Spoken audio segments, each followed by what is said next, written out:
शिक्षा व्यवस्था पर झलका दर्द।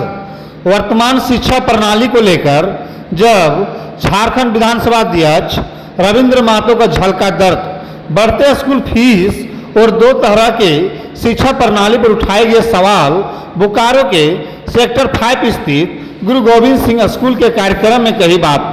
बता दें कि बोकारो जीजीपीएस स्कूल पहुंचे झारखंड विधानसभा के अध्यक्ष रविंद्र महतो ने प्राइवेट स्कूल को बढ़ते फीस को लेकर चिंता जताते हुए कहा कि हम लोग गरीब प्रदेश के लोग हैं, भले ही हमारे मिट्टी के नीचे भले ही खान और खनिज से भरा हुआ हो, लेकिन हम जो राज्य के लोग हैं, हम लोग आर्थिक रूप से उतना उन्नति नहीं किए हैं।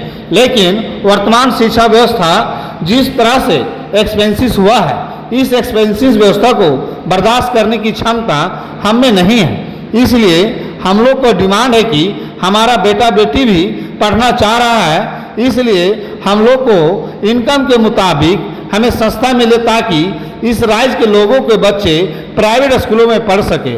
और इसके लिए झारखंड सरकार ने पिछले दिनों प्राइवेट स्कूलों को रियायती दर पर करने की बात कही थी और इसके लिए प्रयास भी हो रहा है। बोकारो में विधानसभा अध्यक्ष ने आगे कहा कि दो तरह की शिक्षा व्यवस्था है, एक ऐसी शिक्षा प्रणाली है और व्यवस्था है जहां सभी तरह की सुविधाएं मौजूद हैं, वहीं दूसरी तरफ भाषावार विषयवार शिक्षक शिक्षिकाओं का अभाव ऐसे में बड़ा खाई है जिसे दूर करने की जरूरत है।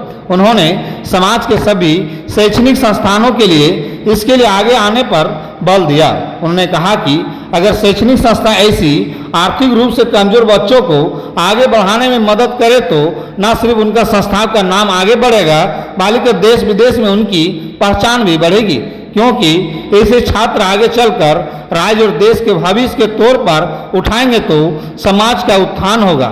झारखंड विधानसभा अध्यक्ष रविंद्र महतो बोकारो के सेक्टर 5 स्थित जीजीपीएस स्कूल के कार्यक्रम में आए हुए थे, जहां उन्होंने उक्त बातें कही। इससे पहले उन्होंने कार्यक्रम की शुरुआत दीप प्रज्वलित कर किया।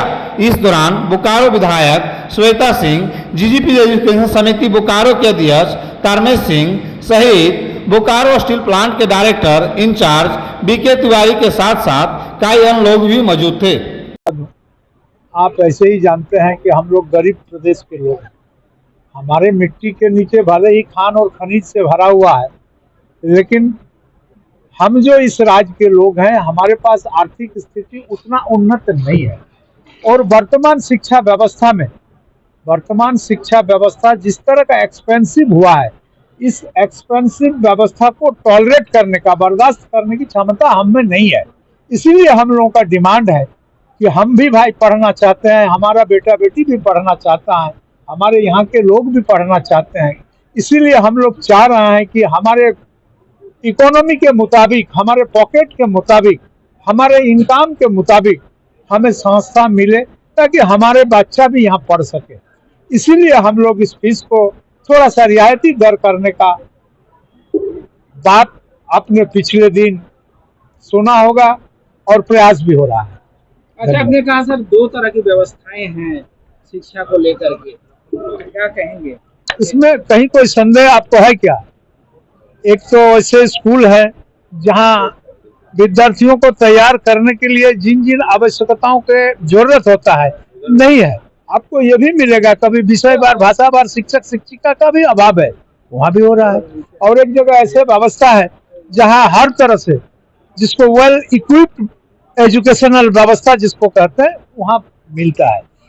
तो आप साफ अंतर समझ लीजिए, अगर पढ़ने के लिए विषय भाषा का शिक्षक नहीं प्राप्त हो और कहीं प्राप्त हो तो दोनों में तो अंतर होता ही है। इसी तरह मैंने आपको इस बात को प्रोग्राम चल रहा है। हाँ, चलिए।